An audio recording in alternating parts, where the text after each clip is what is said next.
A very good evening to you all. Thank you for joining us for the 8 o'clock edition of the UBC News Tonight, this 12th day of April 2025. My name is Wadulo Arnold Mark, and it's going to be a 30 minutes bulletin, so do sit tight as we give you the news in detail.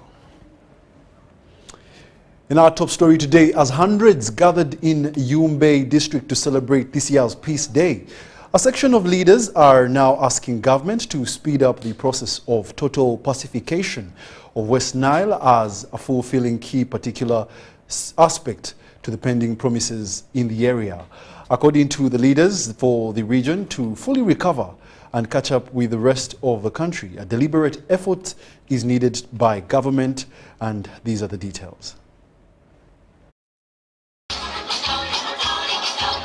Boma grounds in Yumbe district has been filled to capacity as West Nile has gathered to celebrate the 3rd annual Peace Day.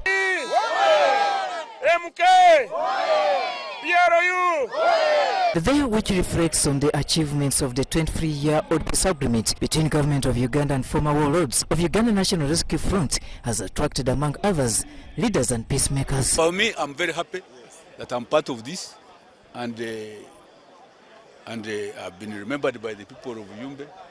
We want to thank His Excellency for being a peace lover. We want to thank His Excellency for being a father for this nation. For security, this is the evidence. If you see Yumbe, Aringa, and West Nile developing like this, you can be shocked. We used to light grass to deliver women in the health facilities. But let me tell you, today you have electricity. By the time of peace processes, General Kahura was the then a military assistant to the president and one tasked to oversee the silence of the gun. We were assigned by the president, me and well, basically, Lieutenant Colonel Nasuru, the late, Izaruku, and me, I was in support role. The job, according to General Kahura, was a process which started in 1998, and to him, it was not an easy assignment. And it took us 4 years. We didn't think it would take that long. But you see, there were so many factors, there were so many actors, so many, you know. I'm sure when Colonel Nasuru initiated it, he thought it would not take less than, it would take at most would be like a year. We are here for peace. We are here to celebrate the security and peace put in place as a result of that peace agreement. Kahura further notes that although the community holds some level of calm in the peace process, many thought it was a waste of time. Because whenever I would come almost every week in those 4 years, every month. So these businessmen in Arua town would laugh at me, say, look at that man, oh, poor him, will he ever get Babuze to come? It is exciting to see that 23 years down the road, peace has prevailed in West Nile sub-region. The rebels would come and they would tie my stuff and take away my medicines. They would loot the solar panels where we kept our vaccines for the refrigerators. It was tough. Back from where we came from 23 years ago, there is no university at that time. That time there was only one university, Makerere University. Now we have a government university in West Nile. Initially, West Nile was not accessible. But apparently, with the peace that has been ushered in, West Nile is very accessible. To the sons and daughters of West Nile, the return of peace has not only given comfort to the communities, but rather accelerated development. So the history of West Nile, for those who might want to know, is that before the NRA government came, the population of West Nile were all in DRC Congo and South Sudan because of the history of this country. But when NRM government came with the appeasement policy that the president issued, negotiations started with the rebel groups that were fighting the area, and the rebels started coming back home. The population started coming back home from exile. So I want to appeal to the greater people of West Nile. Let this be a turning point for all of us to transform our people through education, skilling, and entrepreneurship of our people. I remember we would be woken up early in the morning by sounds of gunshots. From West Nile Bank front, I was told there was another group of Bamuze. So we had so many factions here that were disturbing the peace of this region. As we speak now, the region is peaceful. As the region commemorates this anniversary, Office of the Prime Minister is equally excited to have been part of this journey. Under the wise guidance and great mobilization skills of Prime Minister Right Honorable Nabanja Robina, we have traversed and moved to the various supported groups that you see here, and we are not stopping here. We are not only looking at the past, we are looking at even the present. Robert Onyango, UBC News. The First Lady and Minister of Education and Sports, Mrs. Janet Museveni, received a delegation from Western University, Canada, to discuss strengthening collaborations and exploring new opportunities for academic and research partnerships. The 6-member Western University team paid a courtesy call to the First Lady at State House, Nakasero.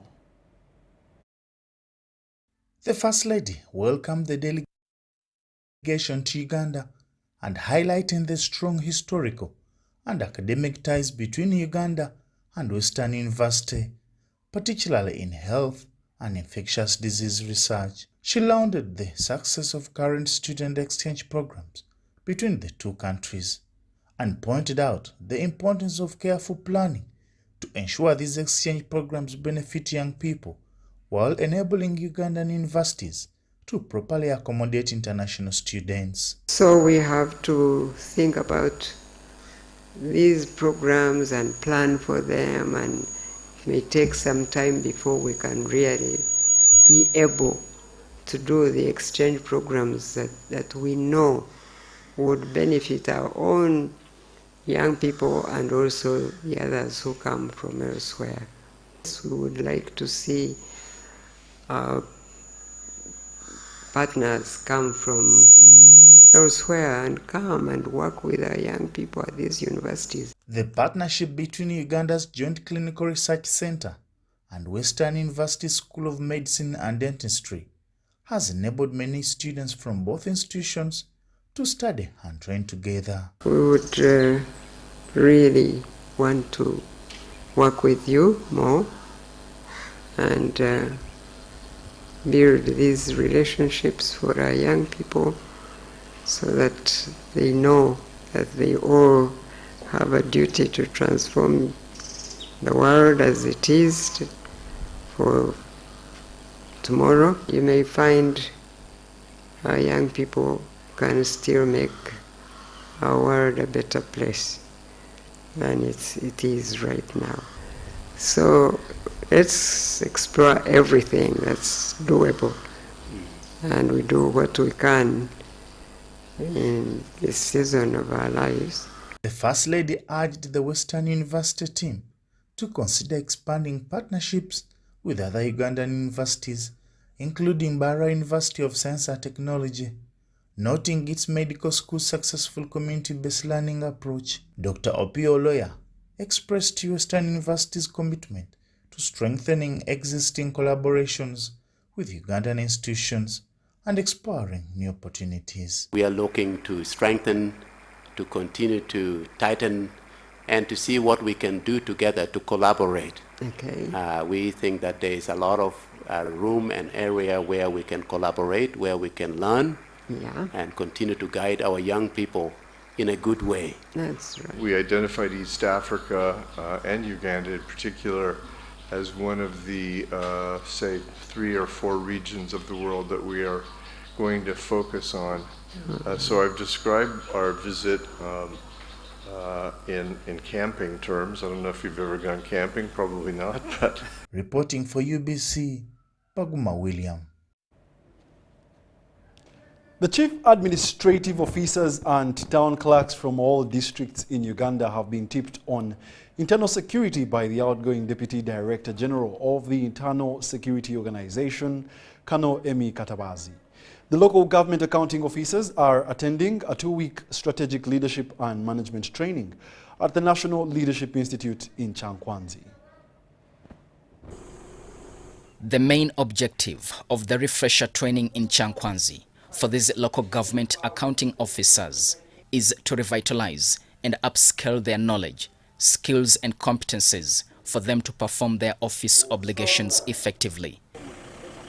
In his presentation on security and development, Colonel Emi Katabazi challenged the chief administrative officers and the town clerks to work towards building food-secure communities that they serve. So where did the Irish go? That time. Now you get people there in GMOs. Are we together? Therefore, security is beyond these small matters. Are we on the same page now? And it requires the best brains who are thinking 24 hours. And most of the time, intelligence reports are not understood. Kano Katabazi also reminded the accounting officers to work in line with the president's agenda of socio-economic transformation. Not the correct punctuation in the papers you present. What is your ideological correctness? When that is aligned, then you cease being these things, and those are symptoms of subversion. For us, we are neutral. Neutral between who and who. You are the one implementing the will of the leadership. You ought to deliberately open up your mind and liberate yourself. And part of that liberation process is ideological clarity. And if you are ideologically shallow, what happens? Your outlook is narrow. Similar sentiments were also echoed by Ben Komomanya, the permanent secretary at the Ministry of Local Government. So I think it's a good take home to know that your actions, your approach, your outlook on things, whether you have said anything, determines what comes from the workforce under you. You are the engineer, you are the teacher, you are the education officer, as far as government is concerned. The ongoing strategic leadership and management training for the chief administrative officers and town clerks in Chankwanzi is closing on the 15th of April 2025. By the end of this training, the participants are expected to serve as efficient liaison officers between the central government and the local government structures they are deployed. Diano Olwen Peters, UB. African countries have been encouraged to adopt the Kampala Declaration as a guiding tool to facilitating full implementation of the SDGs that are currently left with only 5 years to expiry. Drafted during the just concluded 11th session of Africa Regional Forum on Sustainable Development, the Kampala Declaration focuses on the transformative actions that are expected to steer full implementation of the SDGs and drive development across the continent. Dr. Skimono with more. So my special thanks. The 11th session of the Africa Regional Forum on Sustainable Development that was happening at Speak Resort Munyonyo has concluded. During the closing ceremony, it was all praises for Uganda and President Yoweri Museveni in particular for the well-organized event. Your home hospitality and unwavering commitment to the SDGs have made this forum a memorable success. The UN Resident Coordinator to Uganda, Leonard Zulu, singled out President Museveni for honoring the conference with his presence in addition to the wise counsel he gave to the gathering. Under the visionary leadership of His Excellency President Yoweri Museveni, Uganda has set a shining example outlined in his interventions on the first day. Zulu categorically stated that the delegates should at least remember President Museveni's message on value addition as opposed to exporting minerals in their raw form as a magic bullet that will propel job creation but also fetch more foreign exchange for the continent. The closing ceremony also saw the presentation of a draft of the Kampala Declaration that outlines Africa's priorities and key policy options for accelerating progress towards the SDGs and Agenda 2063. It's not only government documents, it's not parliamentary documents, it's all of us owning it as Africa because of what is happening. And that's why we are talking about the Africa Continental Free Trade Area. You are seeing that is coming at a time when the aid is almost no more. When the tariffs are the order of the day, the reason we had the World Trade Organization was to make sure that we can trade globally unimpeded, but now we are seeing that it's not the case. Uganda will for the next 1 year chair the Africa Regional Forum on Sustainable Development Bureau, whose responsibility is to popularize the Kampala Declaration. We don't take it for granted, and we are going to work so hard and go beyond what you have been able to see. We shall make sure we come to reach out to you in your blocks. We have the energy, and the government of Uganda will facilitate us to get to where you are, so that we work together, understand each other. As you go back, I want you to look at how you are managing SDGs. Have you involved everybody? We may be talking about inclusivity here, but have you included everybody in what you do at home? The Africa Regional Forum on Sustainable Development Conference, held in Kampala, Uganda, from 9th to 11th April 2025, brought together over 1,500 participants, including heads of state, policymakers, experts, civil society organizations, and academia. Dorcas Kimono, UBC News. The youth in Kasese district are benefiting greatly from the Presidential Skilling Initiative, a national program that led to the creation of a skilling hub in Kasese. Over 800 youth have gained practical skills after completing 9 to 12 months of training. This report highlights the positive impact the initiative has had on the youth, many of whom are now self-employed and independent despite the region's past political and geographical challenges. Let's take a look.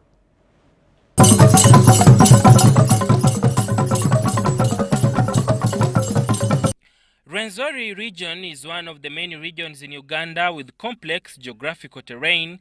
The region for many years suffered from historical injustices and insurgency but thanks to the NRM government that has managed to address some of the bottlenecks through military pacification of the region by neutralizing the negative rebellious groups that had staged senseless tribal ethnic wars. Ideological orientation and mindset change of the people in the region was another approach through which the running NRM government has managed to build united communities in the Rwenzori region towards economic growth and prosperity. Having been riddled by political and ethnic turbulences, these negatively impacted on the socio-economic development of the youth, including education. Kasese youth now have a season to celebrate the ruling NRM government for establishing the Rwenzori Zona Industrial Youth Skilling Hub, where many youth, including those who never had a chance to attain any formal education since childhood, are now being equipped with different skills in bricklaying and concrete manufacturing, hairdressing, leather, shoe and football making, catering and carpentry. This initiative is under the Presidential Skilling Initiative for both the girl and boy child. We have managed to enroll, to skill over 800 students. These students, this is the first intake, and we have 240 students. And the presidential industrial hubs all over the country, there are 19, and the Rwenzori Presidential is one of its kind. Kasese remains one of the biggest districts in the country with over 40 lower local governments. It was considered to stand alone to benefit the youth across the entire district. Kamanzi says with the certified instructors employed, the hub has produced over 800 well-skilled youth who have showcased their ability to serve the community with quality works and products ranging from doors, fabrics, leather shoes, and metal works. Other districts. So the students that come here basically are indigenous people from the district, and we skill them in 7 trades or 7 courses. These courses include carpentry and joinery, include welding, include hairdressing, include tailoring, include bakery and confectionery, leather design or shoemaking, and the last one is the building and construction. President Museveni is expected to visit the hub to appreciate the fruits of his efforts under the Presidential Skilling Initiative of Girl and Boy Child during his PDM countrywide tour of Kasese district. Masereka Kalenjo, a youth skilled in metal fabrication, described President Museveni as a savior. His Excellency Yoweri Kaguta Museveni, I'm very happy because we have supported the youth and we are now prospering, we are now making the future. We are seeing the future is now open to us. I think this man was sent to us from God. The way I believe, the way I see, this man is second to Jesus. This lady is another beneficiary of the presidential skilling initiative of the girl and boy child. Her area of specialty was in metal fabrication. Speaking in an interview, she said her dream to become an engineer was achieved. I'm very happy because now I'm an engineer. Then though you call me, I can work for you for everything that you want. One thing, I'm thanking our teachers, my manager, for what they're doing for us. Because now I came here when I don't know anything for what I'm coming to do. I can wake up and go and do for you some door, a table, a bed, anything that you want me to do for you, I can do it for you. According to the RDC Kasese District Lieutenant Joe Walusimbi, the hub offers totally free skilling training with government paying for all learners' necessities, including staff salaries. People coming out of that hub, if you can listen to them and you see to them, they just only need the support. If they are supported, and I hear Muse is going to support them, that will be the end. Because that's a job creation, they have hands-on jobs. If you go, you will see tailoring, welding, carpentry, bakery, shoemaking. Despite the presidential skilling initiative, Kasese District has also benefited from other government-led development programs aimed at targeting people out of poverty, like Emyoga and PDM.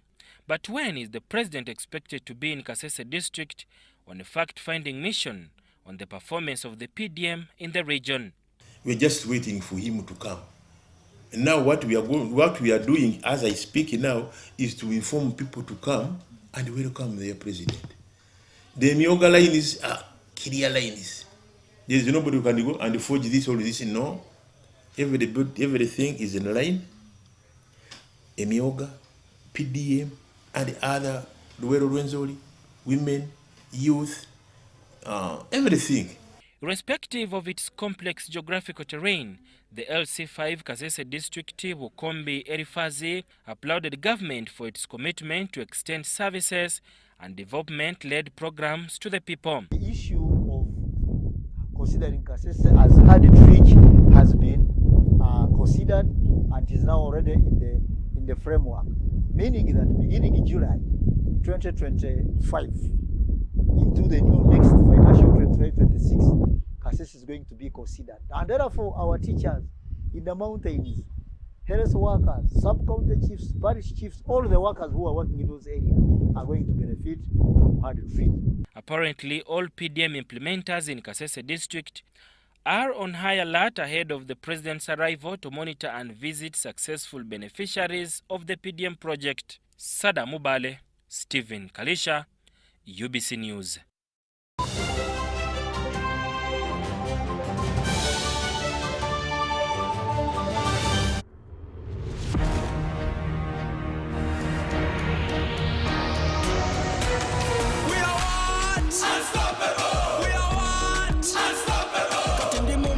Come on, mo pocket, tambula about the street, issues are my target. We are what? Unstoppable. We are what? Unstoppable. I'm in a plantation, but on a global mission, internet ambition, full condition. We are what? Unstoppable. We are what? Unstoppable. Oro cash is gone, netaga yo kaloni, nigga mukafoni, money in the zone. We are what? Unstoppable. We are what? Unstoppable. We are good.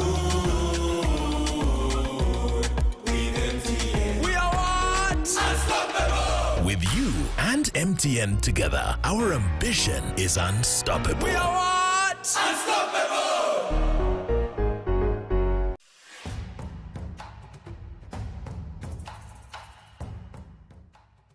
Amazina ganje nyete kwa Seruhanga John Bosco ninduga mu district ya Rukungiri byo muhanguzi wa miliyoni 18 na Uganda National Rotary nzahangwire urwo mu kuzana star 2 7 8 ash nkafuna message erikweka ngo umuhanguzi nashemererwa konka nabaza kugira ngo nedi y'abafere sente ziriyo zona bakaziteka ngo nazihangwira.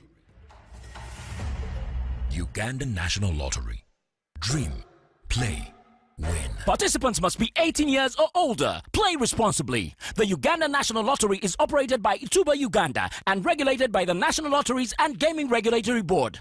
Step into a world of excellence, comfort and pride with Royal Foam Furniture, crafted to perfection right here in Uganda. We bring you state-of-the-art living room furniture and bedding products at affordable prices. Our wide variety of mattresses include orthopedic, pillow top, spring mattresses suitable for institutions like hotels, and many others for home comfort. With every piece telling a story of royal excellence, our products are built with the highest quality materials made to last. Experience royalty with Royal Foam Furniture, proudly made in Uganda, so buy Uganda and build Uganda. Visit our showrooms at Ginger Road, Chambogo Junction, Bukota Chisasi Road, and on Victoria Mall, Entebbe, on the first floor. When you want to relax your body and refresh your mind, welcome to Hotel La Confidential, Aroa's premier destination for luxury and comfort. The only hotel in Aroa City offering a serene atmosphere, breathtaking scenery. Come and discover our exclusive wellness club with packages that include a fully equipped gym, a rejuvenating sauna, steam bath, and a great sky blue swimming pool. For events, our state-of-art conference halls and versatile event spaces are perfect for hosting shows, wedding receptions, birthdays, and more. Come and enjoy our cinema hall and unisex saloon, all designed to meet your entertainment and grooming needs. Bring your family and let your kids splash around in our beautiful kids water park. We are located on Aroa Pakwachi Highway in the heart of Aroa City. Don't wait. Visit us on www.hotelconfidential.com or call us on 0761 688 181. Life in Uganda today comes with so many uncertainties. Where will Madam get Kameza if I get an accident and can't work? If anything happens to me, what will Junior eat? Kale Musa is still in the hospital. Guy is missing a lot of money here. With a monthly payment of only 3,000 shillings off your Equity personal account for Equi-Life Insurance, you will be entitled to 50,000 shillings hospital cash per night spent in a registered facility, up to 20 nights every year. And your family will receive 3 million shillings in case of your death. Visit your nearest Equity agent to sign up today or call 0312 327 000 for assistance.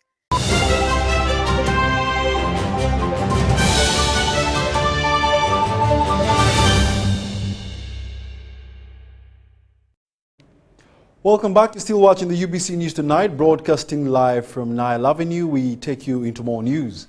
The Faculty of Science Students Association of the Islamic University in Uganda has organized the ICT Festival, a dynamic event that brings together students, industry experts and innovators to explore the latest trends and advancements in information and communication technology. More details in this story.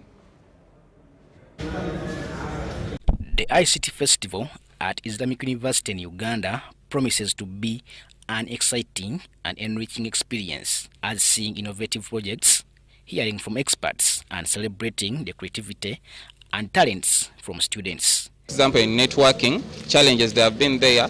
As a year one could do some basics of networking, and a year three could do the real networking, enabling us to connect together and to learn, hence preparing these students for future jobs. So they have been tested by people who are already in the industry, and that's why we are seeing that our students are a little bit competent. And even the selection of these students was done by themselves. We grouped them in different groups, and then we allied them, we told them, please select amongst you who is the best in programming. This year's festival is centered on the theme Bridging Innovation and Creativity in ICT, According to Engineer Kasaga Usama, a lecturer at IUIU, who is also the coordinator for this event, noted that this aims to inspire students to think creatively and develop innovative solutions that can transform the ICT landscape. Competence-based. So instead of students being in class, let them go out and then see what is happening. If a student can sit and program with a challenge given, this is what we are trying to see, that our new curriculum from our students in secondary level, when they come to the university, it is hands-on. If you can't program and solve a problem within a second, that means we don't have the right student. But right now we are creating that student who can challenge even a student from first year to third year. The festival features a range of activities including, among others, computer care and management, innovation talks, networking challenges, where students are testing their skills in building and managing networks. To show other members, to act as leaders, that maybe if I take part in a networking challenge, a person who is there, maybe at Kaboja, maybe in Nyawan, also feels the need that, oh my God, I can take part in this activity, and they are also encouraged to take part in this activity. We can integrate technology in education, like usage of AI, even in medicine, to speed up the actions or the events in all fields. The ICT Festival at IUIU is a testament to the institution's commitment to innovation and creativity, as sparked excitements and enthusiasm among students. Robert Katamba for UBC News.